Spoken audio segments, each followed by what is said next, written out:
Nola kantatuko ilargia? Aspaldi zebiltzan abereak peskizan ilargia nola dastatuko. Geza ote zen edo gazia. Zatitzo bat dastatu nahi zuten. Gauetan, zerura begira egoten ziren. Tente jarrita lepoa luzatzen zuten, baita zango besoak ere harrapatu nahirik. Alferrik zen guztia.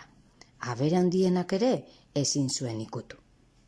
Halako batean, liera seria kolitzara igo zen, handik ilargira iritzia ahal izateko. Ezin dut. Etorri jirafa.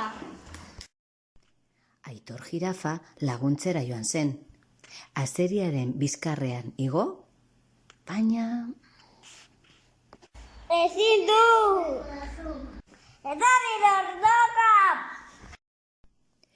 Katidordoka ere laguntzera joan zen. Bizkarrera igo, baina... Ezin dut. Etorri liebra. David Beia laguntzera joan zen.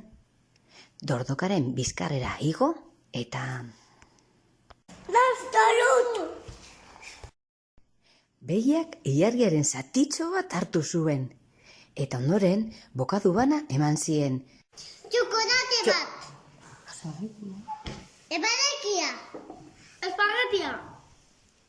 Bagata. Tomate. Tomate. Eta elkarrekin, bai lortu zutela ilargia dastatzea.